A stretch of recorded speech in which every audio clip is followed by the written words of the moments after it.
Hello everyone, welcome to this new video lecture.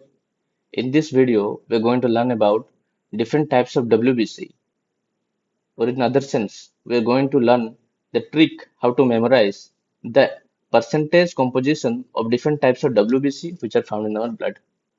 Video को last तक देखना और अगर आपको वीडियो पसंद आए तो लाइक एंड सब्सक्राइब करना ना भूलिएगा। हाँ, घंटा बटन को भी प्रेस कर देना ताकि हर एक वीडियो का नोटिफिकेशन आपको मिल जाए। तो चलिए शुरू करते हैं। अगर हम WBC को कैटेगराइज करना चाहें तो हम WBC को दो कैटेगरी में डिवाइड कर सकते हैं। कौन सा बेसिस पे? On the basis of presence और एब्सेंस ऑफ ग्रैनुल्स। पहला कैटेगरी जो होगा उसमें ग्रैनुल्स होंगे और दूसरा कैटेगरी जो होगा उसमें ग्रैनुल्स नहीं होंगे। तो जिसमें ग्रैनुल्स होते हैं उसको हम क्या बोलेंगे? ग्रैन्युलोसाइट्स, और जिसमें ग्रैनुल्स नहीं होंगे उससे हम क्या बोलेंगे? एग्रैन्युलोसाइट्स। तो पहले जिसमें ग्रैनुल्स होंगे उसे ग्रैन्युलोसाइट्स।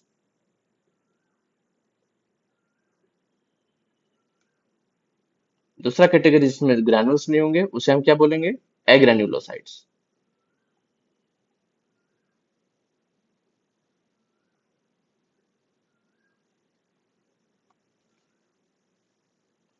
ग्रेन्युलोसाइट्स कौन से होते हैं?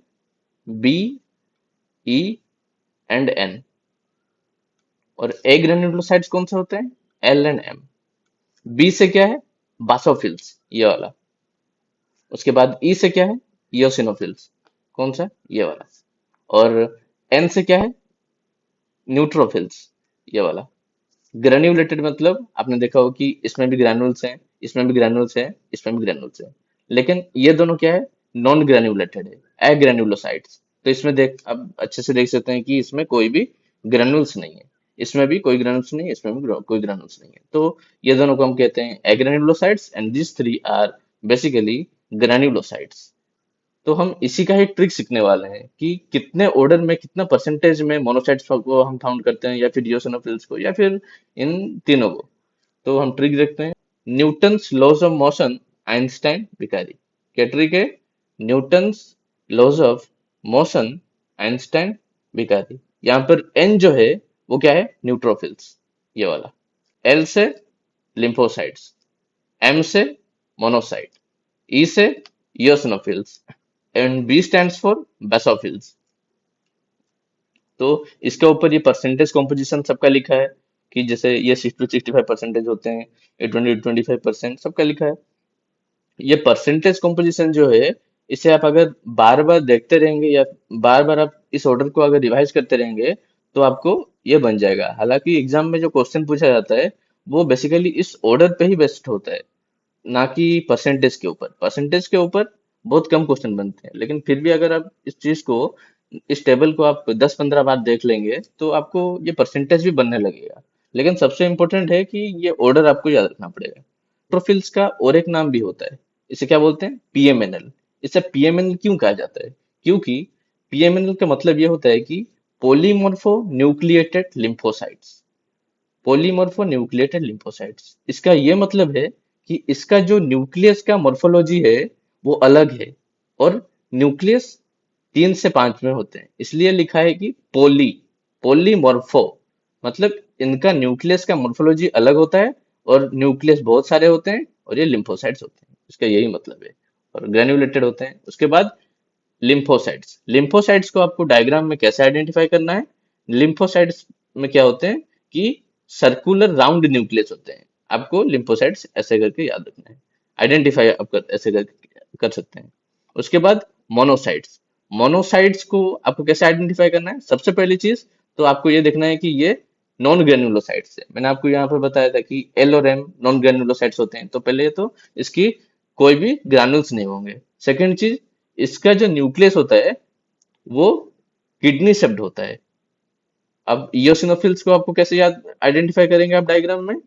आपको देखना है कि इसका जो न्यूक्लियस होता है वो बाइलोब्ड होता है, और इसका जो न्यूक्लियस का जो मोर्फोलॉजी होगा वो जस्ट लाइक ईयरफोन्स होगा। जैसे आप देख सकते हैं कि ये गोला और ये गोला और ये वायर है, ये कनेक्ट कर रहा है, ये ईयरफोन जैसे दिख रहा है ना। तो आप इसे आइडेंटिफाई कर सकते हैं कि ये इयोसिनोफिल्स है। उसके बाद बासोफिल्स को आपको कैसे आइडेंटिफाई करना है? बासोफिल्स में आपको देखना है कि 3 लोब्ड न्यूक्लियस होगा। चलिए हम इसको अच्छे से पिक्चर में देखते हैं, पिक्चर में आपको ज्यादा क्लियर हो जाएगा। जैसे कि अब मैंने आपको बताया था कि मोनोसाइट्स का जो न्यूक्लियस होता है वो कैसा होता है, किडनी शेप्ड होता है। तो यहाँ पर किडनी शेप्ड है और ग्रैन्यूल्स भी नहीं है एग्रानुलोसाइट से। इओसिनोफिल्स मैंने आपको बताया था कि इसका जो न्यूक्लियस का जो मोर्फोलॉजी होता है वो बाइलोब्ड होता है और ईयरफोन टाइप का होता है। तो आप देख रहे हैं कि ये ईयरफोन जैसा ही है।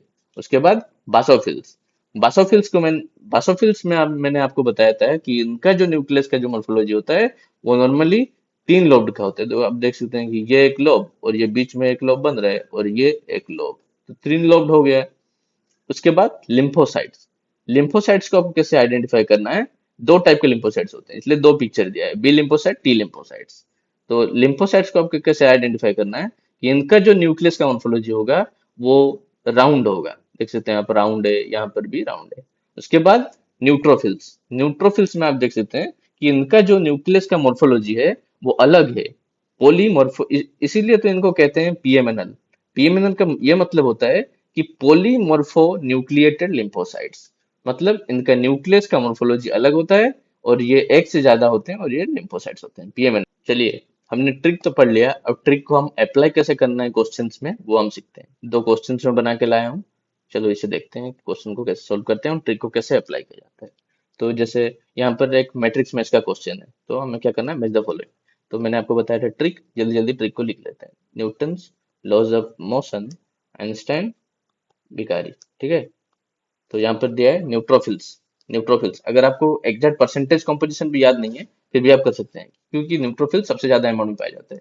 तो न्यूट्रोफिल्स ये वाला, ठीक है। उसके बाद लिम्फोसाइट्स, लिम्फोसाइट्स कौन सा होगा, लिम्फोसाइट्स उसके बाद 25% ये वाला होगा। उसके बाद बासोफिल्स और उसके बाद मोनोसाइट्स है, मोनोसाइट्स बासोफिल्स का सबसे कम होगा क्योंकि वो लास्ट में है, तो सबसे कम से मैच करा दीजिए ये वाला। उसके बाद मोनोसाइट्स का ये वाला होगा। उसके बाद दूसरा क्वेश्चन है हमारे पास, what is the most abundant and the least abundant WBC. तो मोस्ट abundant कौन सा है, न्यूट्रोफिल्स, और लीस्ट abundant कौन सा है, बासोफिल्स। तो देखते हैं न्यूट्रोफिल्स बासोफिल्स कौन सा ऑप्शन है, ये तो नहीं होगा, ये नहीं होगा, न्यूट्रोफिल्स बासोफिल्स ये वाला ऑप्शन होगा और ये नहीं होगा। Thank you.